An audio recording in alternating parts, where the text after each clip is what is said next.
Hello friends, welcome back to another video of SRG tuition.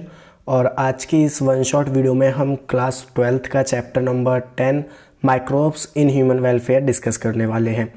Complete chapter discuss करेंगे, हर एक चीज़ जो important है NEET examination और board examination दोनों डिस्कस करेंगे।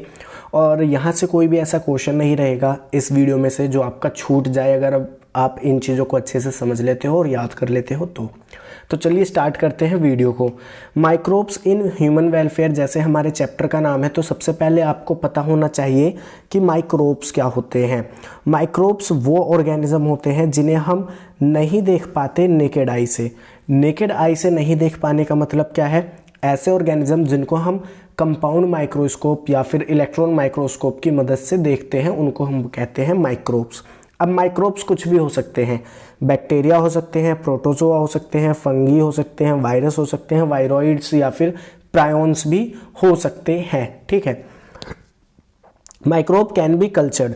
माइक्रोब्स को हम कल्चर कर सकते हैं। कल्चर करने का मतलब क्या होता है कि उन्हें ग्रो करवाना आर्टिफिशियल मीडियम पे लैब के अंदर। ठीक है, तो कुछ माइक्रोब्स को हम कल्चर भी कर सकते हैं। इनमें से मैक्सिमम या मेनली जो माइक्रो ऑर्गेनिज्म हम कल्चर करते हैं वो होते हैं बैक्टीरिया और फंगस। अब यहाँ पे आप एक चीज़ समझो, हम वायरस को कल्चर क्यों नहीं करते हैं।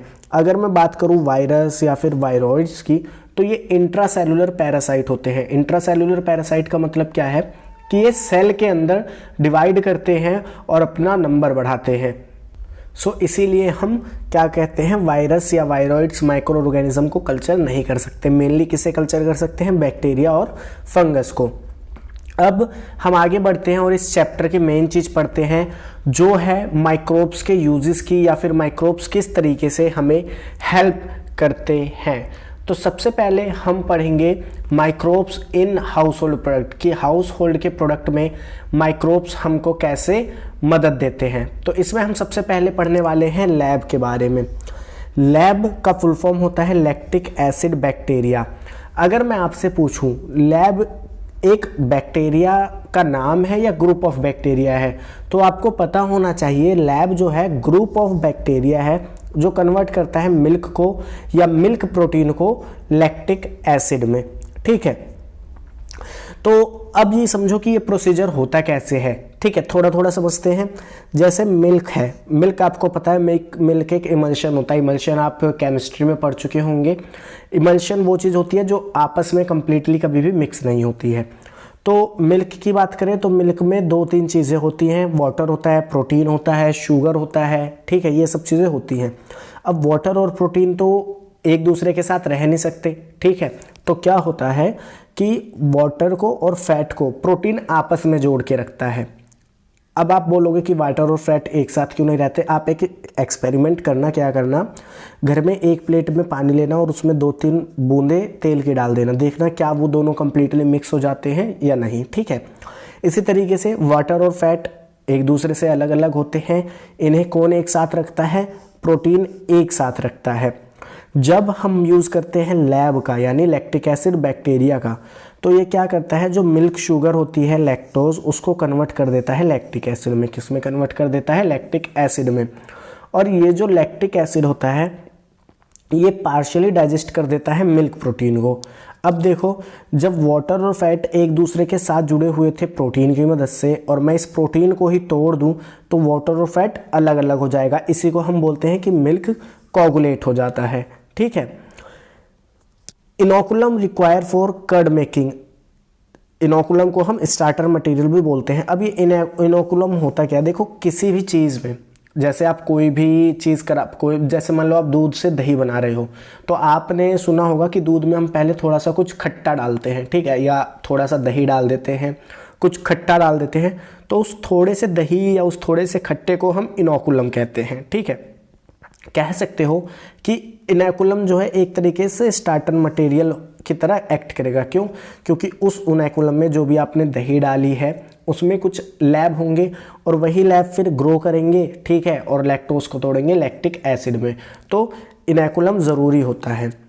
Lab grow in a particular temperature. Lab जो है यानी लैक्टिक एसिड बैक्टीरिया जो है एक पर्टिकुलर टेम्परेचर में ग्रो करते हैं जो कि होता है 25 डिग्री सेल्सियस या कह सकते हो रूम टेम्परेचर पे। यानी अगर आप दूध से मिल्क से क्या करना चाहते हो, कर्ड बनाना चाहते हो, मिल्क से कर्ड बनाना चाह रहे हो, तो ऐसा नहीं है कि आप उसमें कर्ड डाल के उसे हीट करो तो वो जल्दी कर्ड में कन्वर्ट हो जाएगा, ऐसा नहीं है। एक पर्टिकुलर टेम्परेचर चाहिए होता है जो कि रूम टेम्परेचर होता है, ठीक है।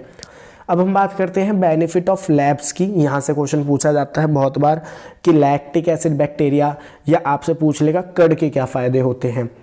तो सबसे पहला जो कर्ड होता है उसके अंदर विटामिन B12 होता है, जो कि आरबीसीज आप सब जानते होंगे, रेड ब्लड सेल के मैच्यूरेशन में हेल्प करता है, ठीक है, मैच्यूरेशन में हेल्प करता है। वहीं अगर सेकंड हम इसके एडवांटेज की बात करें तो ये प्रिवेंट करता है growth of harmful bacteria in stomach. हमारे स्टमक में जो भी हार्मफुल बैक्टीरिया चले जाते हैं बाय मिस्टेक फूड के द्वारा, उनकी ग्रोथ को रोकता है। कौन? लैक्टिक एसिड बैक्टीरिया या कह सकते हो कर्ड। तो इसीलिए आपने सुना भी होगा कि कई डॉक्टर प्रिस्क्राइब करते हैं कि आपकी डाइट में स्पेशली जो आपका लंच होता है उसमें कर्ड होनी चाहिए। अब हम बात करते हैं फर्मेंटेशन की, कि फर्मेंटेशन होता क्या है। फर्मेंटेशन में देखो क्या होता है, हम किसी भी केमिकल कंपाउंड या समझ लो किसी भी ऑर्गेनिक कंपाउंड का ब्रेक डाउन करवाते हैं, किसकी मदद से?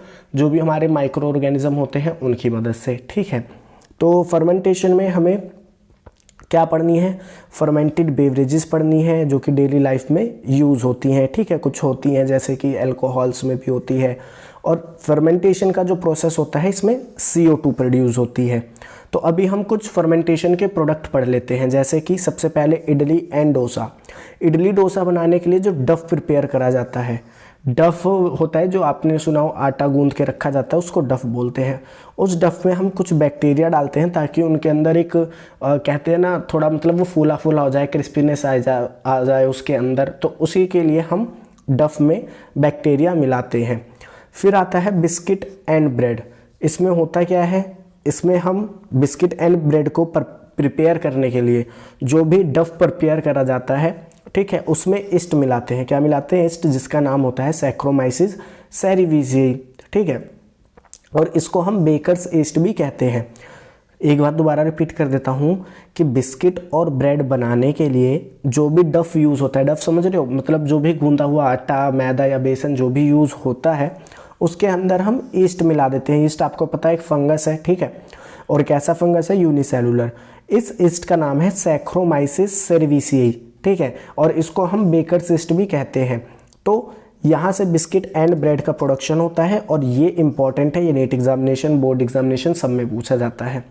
अब हम बात करते हैं नेक्स्ट अपने फर्मेंटेशन प्रोडक्ट की, जो होता है टॉडी। टॉडी क्या है? टॉडी बेसिकली एक साउथ इंडियन फर्मेंटेड ड्रिंक है, साउथ इंडियन फर्मेंटेड ड्रिंक है। इसमें हम किस चीज़ का फर्मेंटेशन कराते हैं? Produce by fermentation of SAP of palm tree. जो भी पाल्म ट्री होती है, खजूर का पेड़ यानी कि, ठीक है, उस पे आपने देखा होगा ऐसे मटके से लगे हुए होते हैं, ठीक है, और उसका जो मिल्क होता है वो यहाँ इसके अंदर इकट्ठा होता रहता है और उसके फर्मेंटेशन से हम क्या बनाते हैं? टोडी बनाते हैं। अब हम बात कर लेते हैं चीज़ की, कि चीज़ का फॉर्मेशन कैसे होता है, किस किस चीज़ों पे ये डिपेंड करता है, ये सब। अगर हम बात करें चीज़ की, तो चीज़ का बनाते कैसे हैं? सबसे पहले हम मिल्क लेते हैं, मिल्क को डीनेचर करते हैं, उसका pH चेंज करके, यानी दूध को फाड़ा जाता है। जैसे आपने देखा होगा मिल्क में नींबू गाड़ दो तो वो फट जाता है, ठीक है, उसके अंदर खट्टा मिला दो तो वो फट जाएगा। तो उससे होता क्या है, वाटर और फैट एक दूसरे से अलग हो जाते हैं। वाटर को हम रिमूव कर देते हैं और जो भी प्रोडक्ट बचता है उसमें हम माइक्रोब्स ऐड करते हैं और क्या बनाते हैं? चीज़ बनाते हैं। अब चीज़ का जो फाइनल टेक्सचर होता है, फ्लेवर होता है, जो भी उसका टेस्ट होता है, वो डिपेंड करता है कि हमने कौन सा माइक्रोब या फिर माइक्रो ऑर्गेनिज्म उसमें ऐड करा है। तो ऐसे दो आपके एनसीईआरटी में एग्जाम्पल दिए गए हैं, दो आपको पढ़ने हैं। एक है स्विस चीज़, जिसमें हम बैक्टीरिया ऐड करते हैं जिसका नाम होता है प्रोपियोनियोबैक्टीरियम शर्मानी। क्या नाम होता है? प्रोपियोनियोबैक्टीरियम शर्मानी। अगर स्विस चीज़ के कैरेक्टरिस्टिक की बात करें तो इसमें लार्ज होल देखे जाते हैं और ये लार्ज होल बनते हैं लार्ज CO2 के प्रोडक्शन के कारण। इसी तरीके से एक और चीज़ है जो कि है रॉकीफोर्ड चीज़, इसमें हम फंगस ऐड करते हैं। अब इस फंगस का नाम एनसीईआरटी में नहीं दिया गया है, तब भी यहाँ पे मैंने लिख दिया है पेनिसिलियम रॉकीफोर्टी, ठीक है।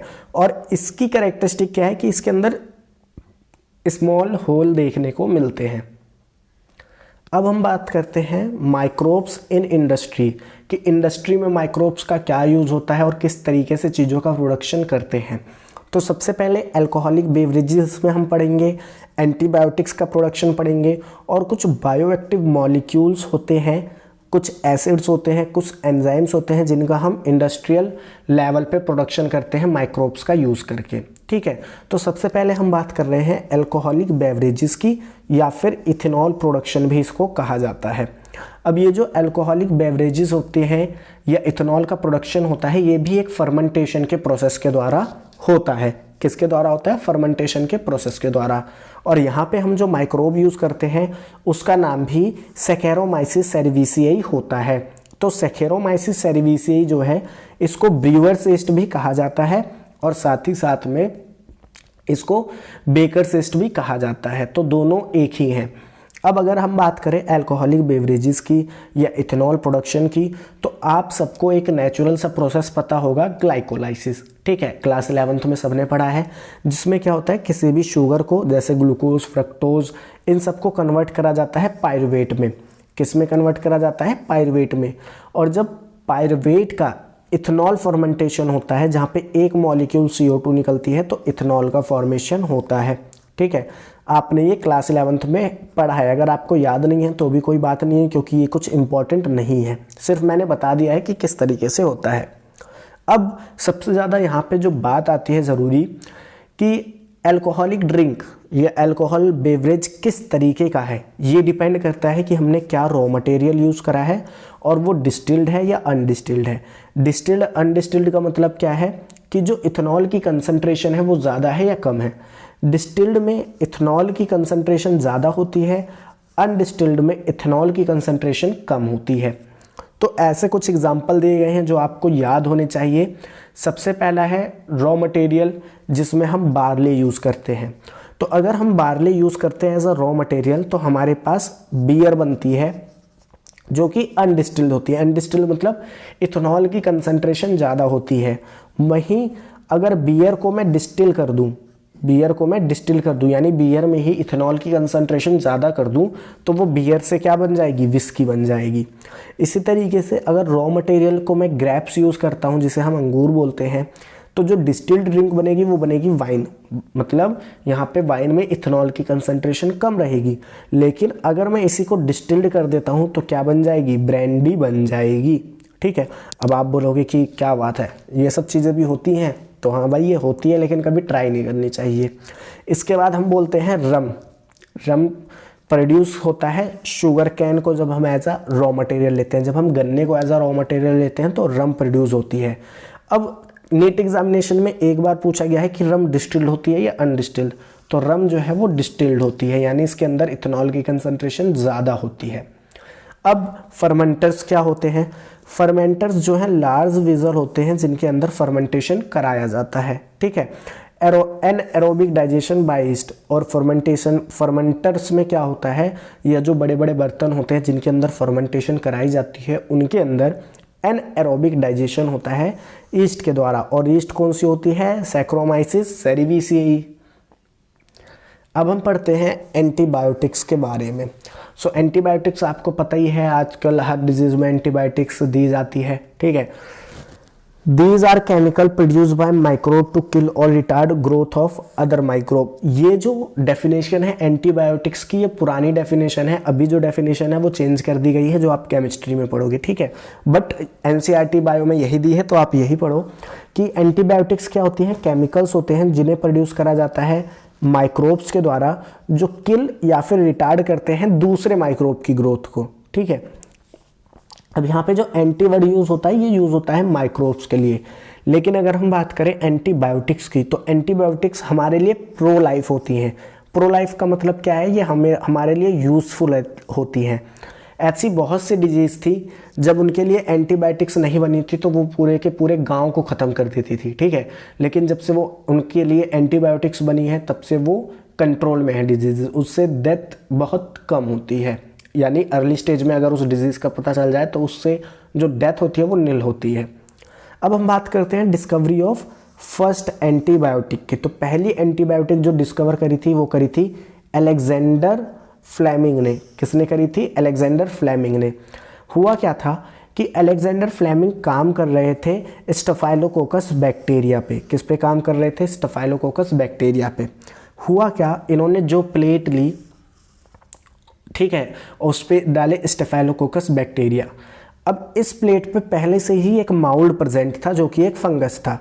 क्या प्रेजेंट था? पहले से ही एक माउल्ड प्रेजेंट था जो कि फंगस था। अब इन्होंने देखा कि ये जो स्टेफाइलोकोकस है ये यहाँ पे कॉलोनी नहीं बना रहे हैं। कॉलोनी नहीं बनाने का मतलब क्या होता है कि अपने नंबर को डिवीजन नहीं कर रहे हैं, यानी ग्रोथ नहीं कर रहे हैं। Staphylococcus do not produce colony near mould fungi. अब इन्होंने इसके पीछे रीज़न दिया, due to chemical produce by mould.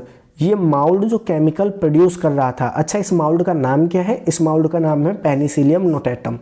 तो इन्होंने कहा कि ये माउल्ड जो केमिकल प्रोड्यूस कर रहा था वो बैक्टीरिया की ग्रोथ को होने से रोक रहा था एक केमिकल का प्रोडक्शन करके। तो लोगों ने कहा अच्छा बताओ इस केमिकल का नाम क्या है? तो इस केमिकल का नाम है पेनिसिलिन। क्या नाम है इस केमिकल का? नाम पेनिसिलिन है। अब ये जो एंटीबायोटिक्स डिस्कवर हुई पेनिसिलिन, यहाँ पे एक मैं थोड़ा इकोलॉजी मिक्स कर रहा हूँ क्या, कि ये जो इंट्रैक्शन था स्टेफाइलोकोकस और फंगस के बीच में, किसके बीच में? स्टेफाइलोकोकस बैक्टीरिया और पेनिसिलियम नोटेटम फंगस के बीच में, ये अमेंसिलिज्म शो कर रहा था। अब आप बोलोगे कि ये अमेंसिलिज्म क्या है? तो ये एक तरीके का पॉपुलेशन इंट्रैक्शन होता है जो कि आप इकोलॉजी में पढ़ोगे, जहाँ पे जो एक स्पीसीज होती है उसको तो नुकसान होता है। क्या होता है? नुकसान होता है, जिसको हम रिप्रेजेंट करते हैं नेगेटिव से। और एक को ना तो नुकसान होता है नॉर एडवांटेज, ना उसे फ़ायदा होता है और ना उसे नुकसान होता है, ठीक है, वो न्यूट्रल बना रहता है। तो आप यहाँ पे देखो, मैं इस चीज़ को क्लियर भी कर देता हूँ कि पेनिसिलियम नोटेटम को कुछ फ़ायदा हो रहा है, पेनिसिलियम नोटेटम को कुछ फ़ायदा हो रहा है? नहीं हो रहा, तो वो न्यूट्रल है। लेकिन स्टेफाइलोकोकस क्या है? अपनी ग्रोथ नहीं कर पा रहे हैं, तो उनको क्या हो रहा है? नुकसान हो रहा है। तो ये अमेंसिलिज्म शो करते हैं। ये मैंने यहाँ पे इसलिए बताया क्योंकि कुछ स्टेट एग्जाम में ये पूछा जा चुका है। Role of penicillin as antibiotic establish by Ernest Chain and Howard Florey. अब जो अलेक्जेंडर फ्लेमिंग थे उन्होंने ये तो बता दिया कि पेनिसिलिन नाम का एक केमिकल प्रोड्यूस हो रहा है जो इस माइक्रोब की ग्रोथ को रोक रहा है। अब इसमें कुछ मॉडिफिकेशंस करे गए कह सकते हो, या उस पर और स्टडी करी गई और उसको यानी पेनिसिलिन को एज अ एंटीबायोटिक इस्टेब्लिश करा गया by the two scientist name Ernest Chain and Howard Florey. Ernest Chain and Howard Florey ने जो पेनिसिलिन केमिकल मिला था हमें, उसको एंटीबायोटिक के रूप में इस्टेब्लिश करा। इसके लिए इनको नोबेल प्राइजेस भी मिले थे। अलेक्जेंडर फ्लेमिंग और अर्नेस्ट चेन को नोबेल प्राइज़ भी मिला था। अब एनसीईआरटी में कुछ डिजीज़ दी गई हैं, बैक्टीरियल डिजीज़, जिन्हें एंटीबायोटिक्स की मदद से क्योर करा जा सकता है, जिसमें से है प्लेक्यू, वूपिंग कफ, लेप्रोसी, डिप्थीरिया, ठीक है। अब एक क्वेश्चन आपसे पूछ सकता है क्या कि कौन सा जीनस है जो सबसे ज़्यादा एंटीबायोटिक्स बनाता है? तो स्ट्रेप्टोमाइसीज एक जीनस है जो कि सबसे ज़्यादा एंटीबायोटिक्स बनाता है। और आपको मुझे बताना है कि ये जो स्ट्रेप्टोमाइसिस जीनस है ये किस माइक्रोब्स को बिलोंग करता है, यानी ये किसी वायरस बैक्टीरिया को बिलोंग करता है या किसी फंगस को बिलोंग करता है, ये आपको मेरे को बताना है। अब हम बात करते हैं कुछ केमिकल एसिड या बायोएक्टिव मॉलिक्यूल्स की, जिनका जो प्रोडक्शन है वो इंडस्ट्रियल लेवल पे होता है, ठीक है, और इसके लिए हम माइक्रो ऑर्गेनिजम्स को यूज़ करते हैं। तो सबसे पहले एसिड्स के बारे में हम पढ़ लेते हैं। 4 एसिड आपको याद रखने हैं, lactic acid, butyric acid, acetic acid, citric acid. तो बात करें लैक्टिक एसिड की, लैक्टिक एसिड के प्रोडक्शन के लिए हम जो माइक्रोब यूज़ करते हैं वो होता है लैक्टोबैसिलस, जो कि बैक्टीरिया को बिलोंग करता है। बात करें ब्यूटायरिक एसिड की, तो ब्यूटायरिक एसिड के लिए जो हम माइक्रोब यूज़ करते हैं वो होता है क्लोस्ट्रीडियम ब्यूटाइलिकम। क्या होता है? क्लोस्ट्रीडियम ब्यूटाइलिकम, जो भी बैक्टीरिया को बिलोंग करता है। एसिटिक एसिड की बात करें तो इसको भी जो माइक्रोब बनाता है उसका नाम है एसिटोबैक्टर एसिटी, और ये भी बैक्टीरिया को बिलोंग करता है। वहीं बात करें सिट्रिक एसिड की, तो सिट्रिक एसिड बनाने का काम होता है एस्परजिलस नाइजर का, और ये फंगस को बिलोंग करता है। तो ये आपको याद होना चाहिए पूरी टेबल, जैसे मैंने बनाई है आपको ऐसी ही ये टेबल और इसकी आगे की जो दोनों टेबल आएंगी वो याद होनी चाहिए कि लैक्टिक एसिड कौन बनाता है, किस माइक्रोब को बिलोंग करता है, एसिटिक एसिड कौन बनाता है और किस टाइप को वो बिलोंग करता है या किस माइक्रोब को वो बिलोंग करता है। ठीक है, अब हम बात करते हैं कुछ एंजाइम्स की जिनको इंडस्ट्रियल लेवल पे बनाया जाता है माइक्रोब्स का यूज़ करके। यानी सोर्स क्या है, मतलब माइक्रोब कौन सा है और उनका रोल क्या है उन एंजाइम्स का। तो सबसे पहले हम पढ़ते हैं जाइमेज एंजाइम। जाइमेज एंजाइम बनाता है सैक्रोमाइसिस सेरेविसियाई, ठीक है, और इसका यूज़ होता है इथेनॉल प्रोडक्शन में। जाइमेज एंजाइम का रोल कहाँ होता है? इथेनॉल के प्रोडक्शन में। सेकंड एंजाइम आप पढ़ते हो स्ट्रेप्टोकाइनेज। स्ट्रेप्टोकाइनेज का सोर्स क्या है? Genetically engineered Streptococcus. यहाँ पे हमने जेनेटिकली इंजीनियर्ड क्यों लिखा है? देखो बेसिकली स्ट्रेप्टोकोकस जो है ये प्रोड्यूस करता है स्ट्रेप्टोकाइनेज एंजाइम, लेकिन जब ये अपने मतलब जैसे हम कहते हैं ना जो नेचुरल स्ट्रेप्टोकोकस होते हैं वो उतने लार्ज अमाउंट में नहीं बना पाते हैं स्ट्रेप्टोकोकस, तो हम क्या करते हैं इन स्ट्रेप्टोकोकस को जेनेटिकली इंजीनियर करते हैं ताकि ये लार्ज अमाउंट में स्ट्रेप्टोकाइनेज बना पाए। ठीक है, स्ट्रेप्टोकाइनेज का काम क्या होता है? ये एज अ क्लॉट बस्टर काम करते हैं। क्लॉट बस्टर मतलब जैसे मान लो ये आपकी ब्लड वेजल्स है, इसके अंदर एक जगह आरबीसीज क्या हो गई? इकट्ठा हो गई, तो इसको बस्ट करने में, इस क्लॉट को बस्ट करने में यानी इसको क्लियर करने में ताकि ब्लड ईजिली फ्लो हो, इसका यूज़ करा जाता है। Give protection against myocardial infarction. Myocardial infarction नाम की जो डिजीज़ होती है, इसमें कई सारी डिजीज़ आती हैं। ठीक है, इसमें कई सारी हार्ट से रिलेटेड डिजीज़ आती हैं, जैसे हार्ट फेलियर हो गया, ठीक है, या हार्ट अटैक हो गया, और भी कई सारी डिजीज़ आती हैं, तो उनको ये प्रिवेंट करती है, या उन जिन पर्सनस में ये केस देखा जाता है वहाँ पे हम यूज़ कर सकते हैं। फिर हम पढ़ते हैं पैक्टिनेज एंड प्रोटीएज। ये हमारे स्टमक में ही बन जाते हैं बेसिकली एंजाइम। इनका सोर्स नहीं दिया गया है तो आपको याद भी नहीं करना है, बस इनका रोल याद रखो क्या कि पैक्टिनेज एंड प्रोटीएज जो हैं ये डाइजेस्ट कर लेते हैं जूस में प्रेजेंट फाइबर को। अब आपको पता कैसे चलेगा? देखो बॉटल के अंदर जो आप जूस देखते हो वो देखो कितना क्रिस्टल क्लियर दिखता है, ठीक है, लेकिन आप नेचुरली कभी जूस निकालना तो वो आपको उतना क्लियर नहीं दिखेगा। वहीं हम बात करें लाइपेज एंजाइम की, तो लाइपेज एंजाइम डाइजेस्ट करता है लिपिड को, ऑयल्स को, इसीलिए इसको यूज़ करा जाता है लॉन्ड्री में, क्योंकि जो दाग धब्बे होते हैं कपड़े पे वो भी ऑयल या लिपिड ही होते हैं। अब दो बायोएक्टिव मॉलिक्यूल आपको याद रखने हैं, उनका सोर्स क्या है, किस माइक्रोब्स को बिलोंग करते हैं, उनका रोल क्या है, जो सबसे ज़्यादा इंपॉर्टेंट है। साइक्लोस्पोरिन ए की बात करें, इसका सोर्स है ट्राइकोडर्मा पॉलीस्पोरम। कौन है? ट्राइकोडर्मा पॉलीस्पोरम, जो कि बिलोंग करता है फंगस को। इसका रोल क्या है? Immunosuppressive agent use in organ transplantation. Cyclosporin A जो होता है ये जो हमारा इम्यून सिस्टम होता है ना उसको सप्रेस करने का काम करता है जब हम कभी भी ऑर्गन ट्रांसप्लांटेशन करते हैं तो। अब ऐसा हमें करना क्यों पड़ता है? देखो जब भी हम ऑर्गन ट्रांसप्लांटेशन करते हैं तो होता क्या है कि हमारा जो इम्यून सिस्टम है वो बाहरी सेल्स को अपनी बॉडी में आने नहीं देगा।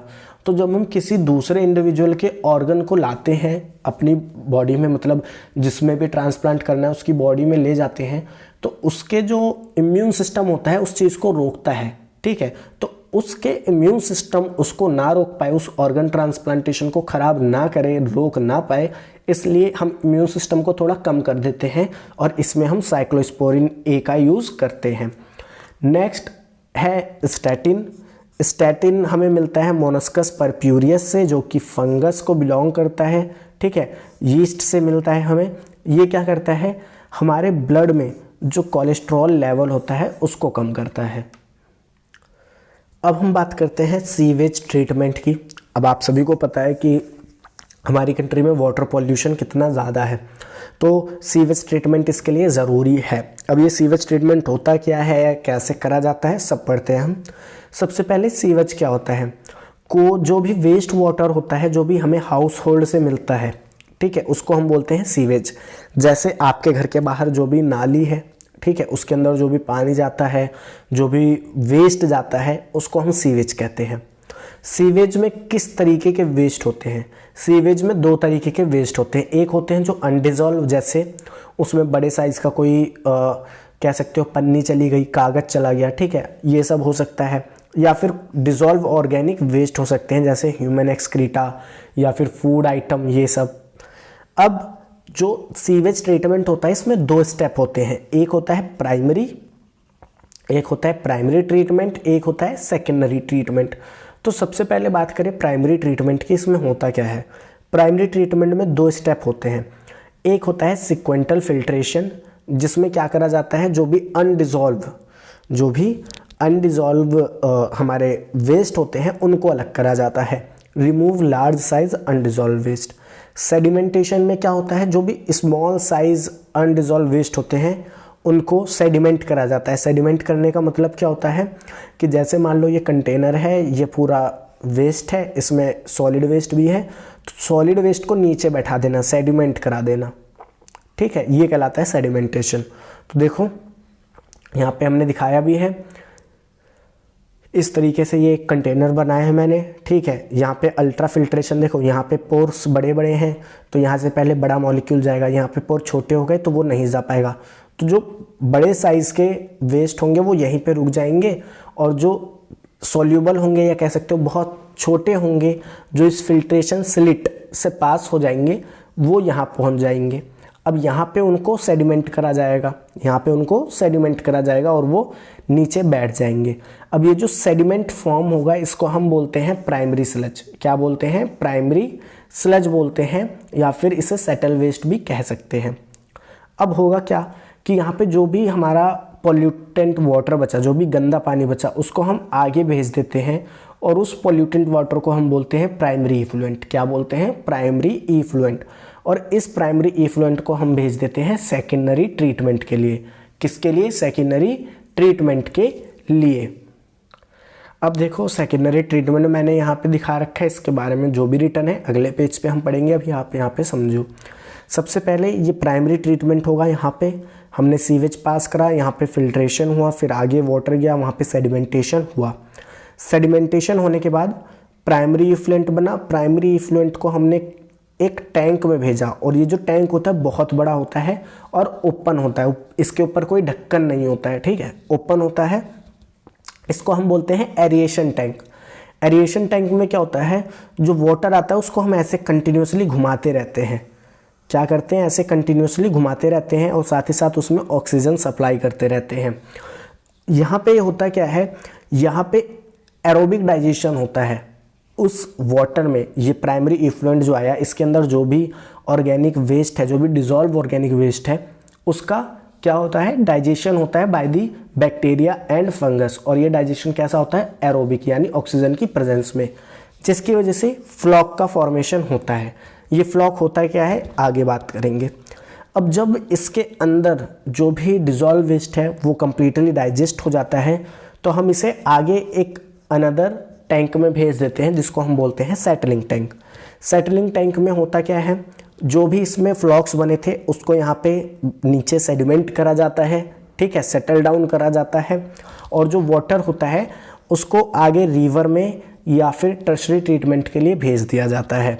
और जो भी वाटर हम भेजते हैं रिवर में या टर्शरी ट्रीटमेंट में, उसको हम बोलते हैं सेकेंडरी इफ्लुएंट, ठीक है। और ये जो फ्लॉक्स का मास बैठ गया है, सेटल डाउन हो गया है फ्लॉक, इसको हम बोलते हैं एक्टिवेटेड स्लज। क्या बोलते हैं, एक्टिवेटेड स्लज। अब थोड़े से अमाउंट के एक्टिवेटेड स्लज को हम वापस एरिएशन टैंक में डाल देते हैं और यूज़ करते हैं एज अ इनोकुलम। इनोकुलम मैंने बताया था स्टार्टर मटेरियल, ठीक है।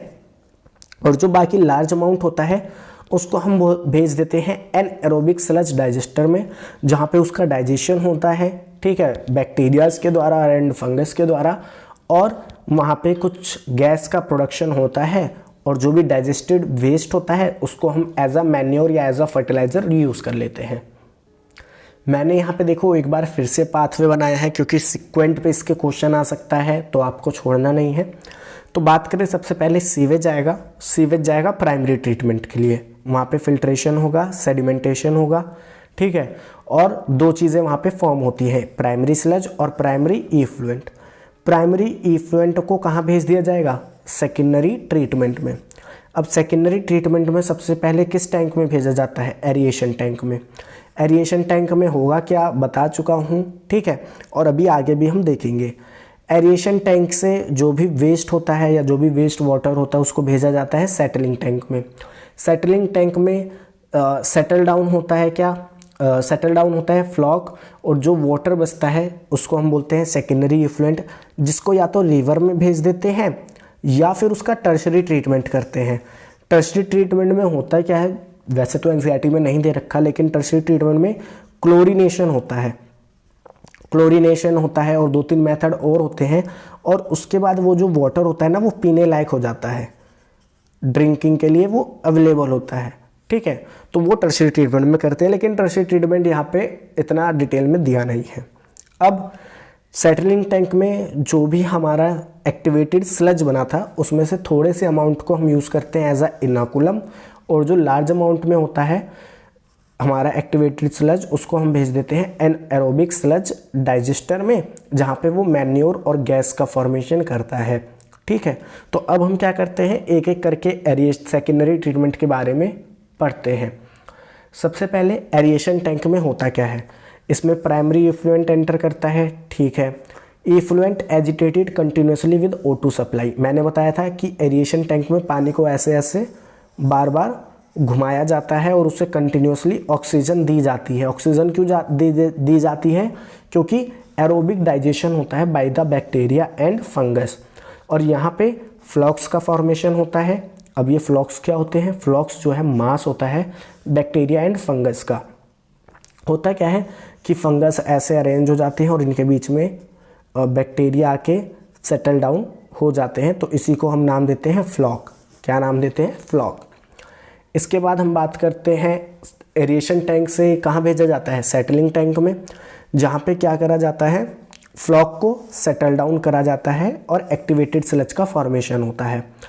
अब एक्टिवेटेड स्लज में बात करें तो स्मॉल अमाउंट में जो एक्टिवेटेड स्लज होता है, स्मॉल अमाउंट में उसे हम यूज़ कर लेते हैं एज अ फ्लॉक, और large amount of activated sludge को हम सेंड कर देते हैं एनएरोबिक स्लज डाइजेस्टर में।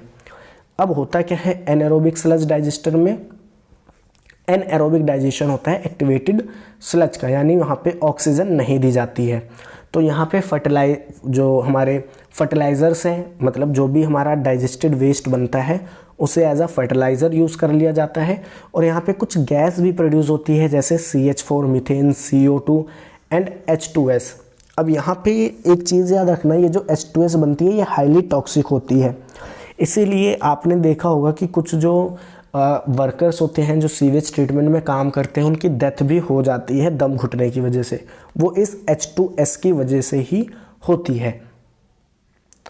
अब हम बात करते हैं कॉन्सेप्ट ऑफ POD की। ये है क्या, इसको थोड़ा समझते हैं। देखो मैंने बताया था कि हम प्राइमरी इफ्लुएंट को डालते हैं किस में? एरिएशन टैंक में, और उसको एरिएशन टैंक में वाटर को हम बार बार एजिटेट करते हैं O2 की सप्लाई के साथ, ठीक है। और मैंने बोला कि जब उसके अंदर जो भी डिजॉल्व वेस्ट है वो डाइजेस्ट हो जाता है तो उसको हम भेज देते हैं सेटलिंग टैंक में, ये कहा था मैंने।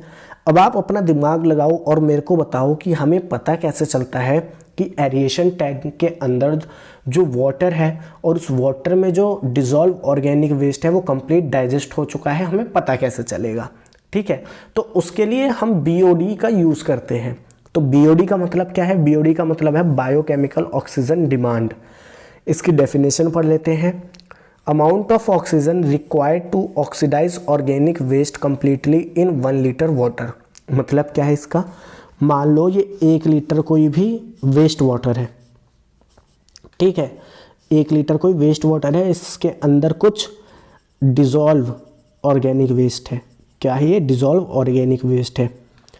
तो इस डिजॉल्व ऑर्गेनिक वेस्ट को कंप्लीटली ब्रेक डाउन या कंप्लीटली डाइजेस्ट करने में जितना अमाउंट में O2 लगेगा उसी को हम बोलेंगे BOD यानी बायोकेमिकल ऑक्सीजन डिमांड। अब आप बोलोगे O2 क्यों लगेगा? क्योंकि इसका एरोबिक डाइजेशन होगा। याद करो, एरिएशन टैंक में एरोबिक डाइजेशन होता है, ठीक है। तो आई होप BOD आपको समझ आ गया होगा। तो यहाँ पे एक चीज़ और समझो कि जितना ज़्यादा पानी में वेस्ट होगा, वाटर में जितना ज़्यादा ऑर्गेनिक वेस्ट होगा उतनी ही ज़्यादा उसको ऑक्सीजन लगेगी। जितनी ज़्यादा ऑक्सीजन लगेगी उतनी ज़्यादा उसका BOD हो जाएगा, और जितना ज़्यादा BOD होगा हम कहेंगे कि वाटर उतना ही ज़्यादा पॉल्यूटेंट है, ठीक है, वाटर उतना ही ज़्यादा पॉल्यूटेड है। तो यहाँ पे देखो मैंने ये बात लिखी भी है, effluent is transfer from aeration tank to settling tank when aerobic digestion is nearly completed. अब हमें पता कैसे चलेगा कि जो एरोबिक डाइजेशन है वो कंप्लीट हो चुका है? ये हमें तब पता चलेगा जब BOD का लो लेवल दिखाने लगे।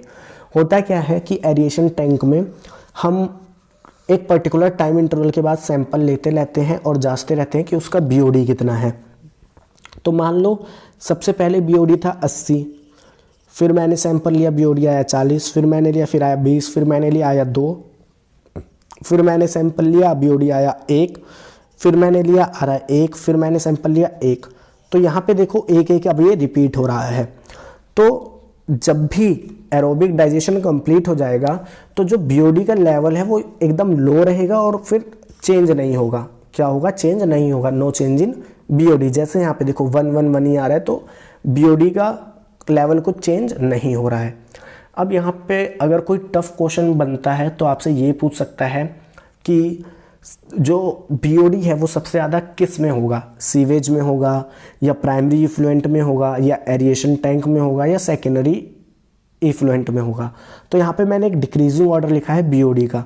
सबसे ज़्यादा जो BOD है वो सीवेज में होगा, उसी के बराबर प्राइमरी इफ्लुएंट में होगा, फिर एरिएशन टैंक में उससे कम होगा, और सेकेंडरी इफ्लुएंट में सबसे कम BOD होगा। मतलब सबसे ज़्यादा जो साफ पानी होगा इस पूरे में वो SE होगा। क्या होगा? SE यानी सेकेंडरी इफ्लुएंट होगा।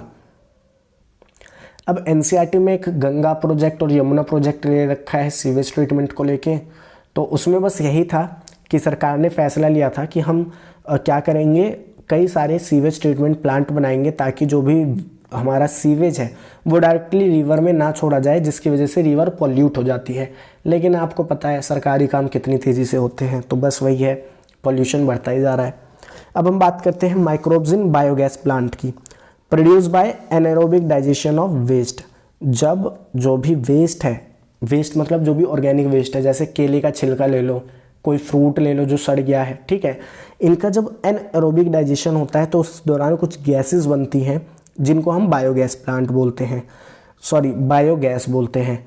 और इस बायोगैस में जो मेन कंपोनेंट होता है वो होता है methane. Source of gas depend on. अब बायोगैस में कैसी गैस आएगी वो डिपेंड करता है ऑर्गेनिक मटेरियल पे, पहला, और सेकंड कि उस पर कौन सा माइक्रोब एक्ट कर रहा है। एग्जांपल के लिए देखो, अगर मान लो कोई ऑर्गेनिक मटेरियल है जैसे सेल्यूलोज है, ठीक है, और माइक्रोब यूज़ हो रहा है मिथेनोजन, तो यहाँ पे मीथेन और हाइड्रोजन गैस बनेगी। वहीं पे अगर कोई ऑर्गेनिक मटेरियल है जैसे डफ, आटा है, साना हुआ आटा है, माइक्रोब है ईस्ट, तो यहाँ पे CO2 का प्रोडक्शन होगा। बात करते हैं मिथेनोबैक्टीरियम की। ये होते क्या हैं? मिथेनोबैक्टीरियम जो है ग्रुप होते हैं बैक्टीरियाज के, मिथेनोबैक्टीरियाज के, जो प्रेजेंट होते हैं र्यूमिनेंट एनिमल्स की गट में, ठीक है। ये हेल्प करते हैं सेलुलोज के डाइजेशन में। आपको पता है जो र्यूमिनेंट एनिमल होते हैं, चरवाहे एनिमल, वो घास फूस ज़्यादा खाते हैं और उनकी जो भी प्लांट होते हैं उनकी सेल बनी हुई होती है, सेल वॉल बनी होती है सेलुलोज की। तो सेलुलोज के डाइजेशन में मिथेनोबैक्टीरियम जो होते हैं हेल्प करते हैं। कैटल का जो एक्सक्रीटा होता है, अगर शुद्ध हिंदी में बोलें तो जो गोबर होता है गाय का, वो रिच होता है सेलुलोज और मिथेनोबैक्टीरियम में। इसीलिए आप देखो कि आप सिर्फ गोबर को ही अगर एक सिर्फ प्लांट में छोड़ दो, ठीक है, कई समय के लिए अंधेरे में, तो उसका एनारोबिक डाइजेशन खुद ही होने लगता है। क्यों? क्योंकि उसके अंदर मिथेनोबैक्टीरियम भी होते हैं और सेलुलोज भी होता है। इसके बाद गोबर गैस क्या होती है? बायोगैस जो प्रोड्यूस होती है कैटल के एक्सक्रीटा से, उसको हम बोलते हैं गोबर गैस, ठीक है। यहाँ पे आपको ज़्यादा कुछ याद नहीं करना। बायोगैस प्लांट के बारे में बात करें तो बायोगैस प्लांट में एक ऐसे टैंक होता है जो कि कंक्रीट का बना हुआ होता है, ठीक है।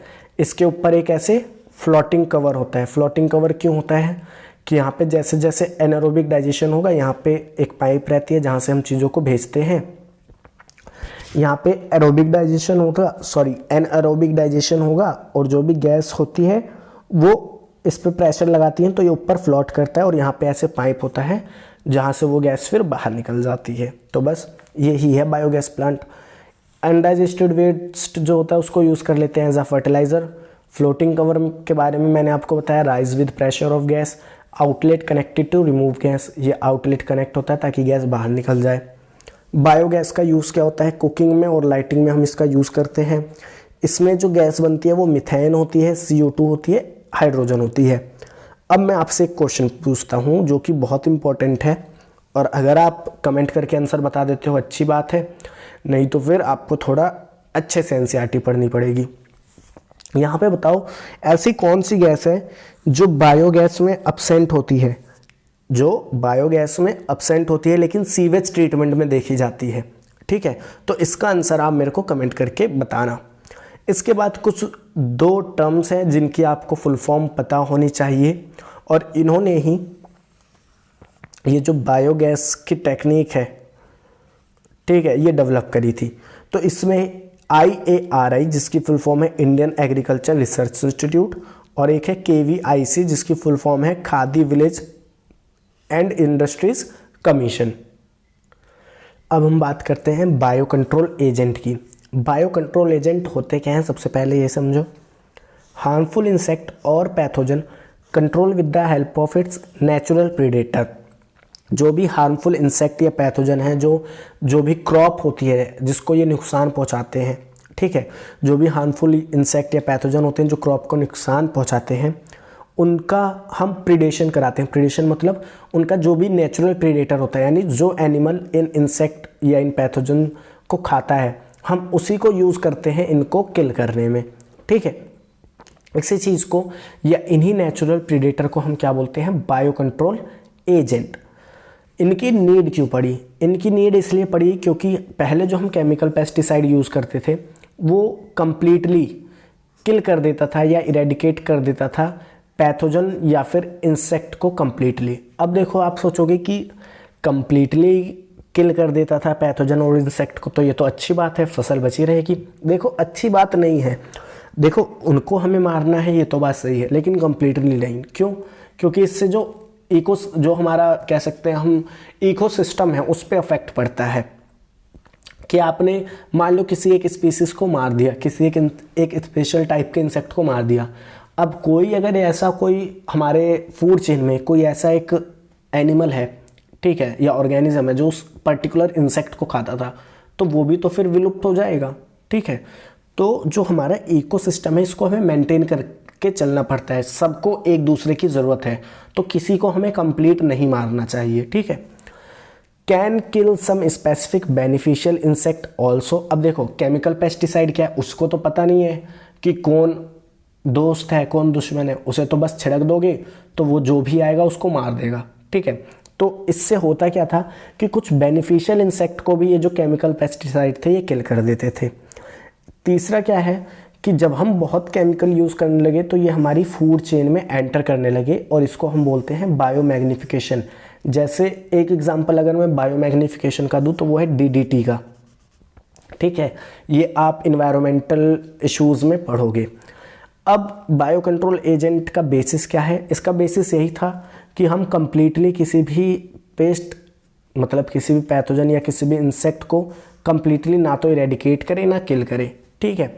सेकंड क्या था कि इससे नेचुरल प्रेडेशन यानी पैरासिटिज्म भी हो जाता था कि इसको खाना चाहिए था, इसको खाना भी मिल गया, ठीक है, और ये भी आगे सर्वाइव कर रहा है। तो बस यही है बस। अब इसके कुछ एग्जाम्पल आपको याद रखने पड़ेंगे। क्या है वो एग्जाम्पल?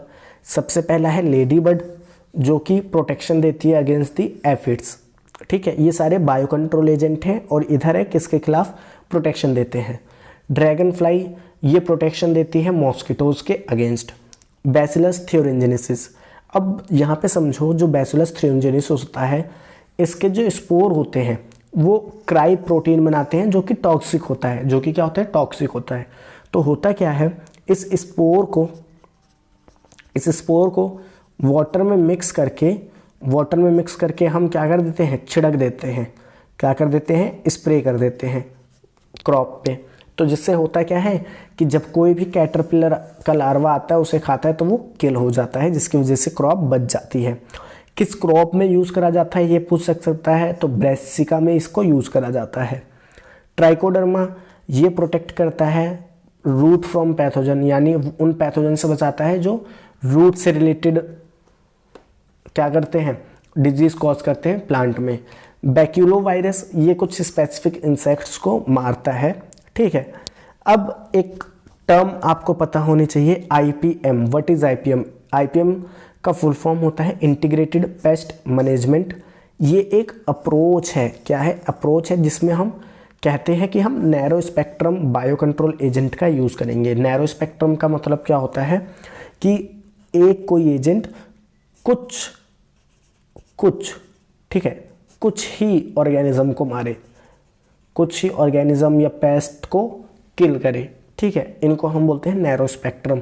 एक होता है ब्रॉड स्पेक्ट्रम जिसमें लार्ज ग्रुप ऑफ पैथोजेंस को वो किल करे, ठीक है। तो IPM में हम किसको यूज़ करते हैं, नैरो स्पेक्ट्रम को। अब इस चैप्टर के लास्ट टॉपिक पे हम बढ़ते हैं जो कि बायो फर्टिलाइजर्स। बायो फर्टिलाइजर्स होते क्या हैं, organism which enrich and replenish soil fertility. वो ऑर्गेनिज्म जो सॉइल में जो भी न्यूट्रिएंट की वैल्यू थी जिसको बढ़ा देते हैं और उसको फिर से फर्टाइल कर देते हैं, उनको हम बोलते हैं बायो फर्टिलाइजर्स।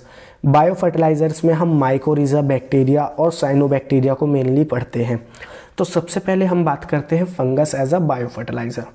तो जो fungus as a bio fertiliser की बात करें तो जो फंगस होता है मेनली माइकोरिज़ा की फॉर्म में प्रेजेंट होता है, ठीक है। माइकोरिज़ा क्या होता है, एसोसिएशन होता है फंगस का और हायर प्लांट का। और यहाँ पे फंगस का जो जीनस मेनली माइकोरिज़ा बनाता है वो होता है ग्लोमस, ठीक है। अब फंगस का यहाँ पे रोल क्या होता है, फंगस वाटर को एब्जॉर्ब करता है सॉइल से और प्लांट को देता है, साथ ही साथ कुछ मिनरल्स को भी एब्जॉर्ब करता है जैसे phosphorus. Protect from drought salinity, plant को बचाता है ड्राउट से, सैलिनिटी से। और किल करता है रूट बॉर्न पैथोजन से, यानी रूट से जो भी पैथोजन डिजीज़ आती है उसको किल करता है। फिर हम बात करते हैं bacteria as a bio fertiliser. अब हम बात करते हैं bacteria as a bio fertiliser.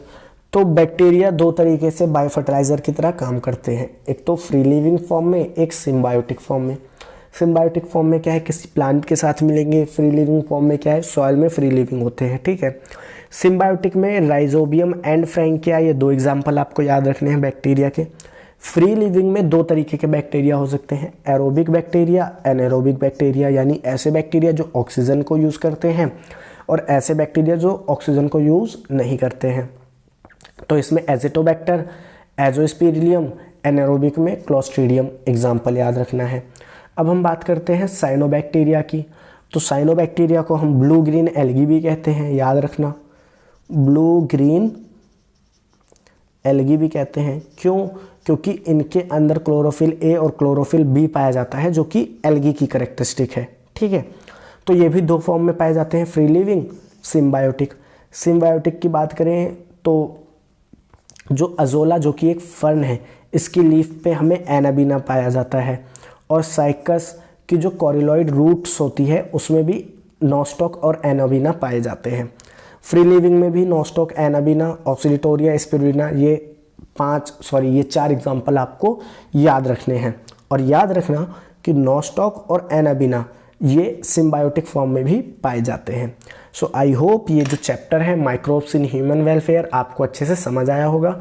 और मैंने जैसे आपसे कहा, मैंने बस जितना भी आपको इस नोट्स में पढ़ाया है आप इतना सब याद कर लेना अच्छे से, आपका कोई भी एक क्वेश्चन नहीं छूटेगा।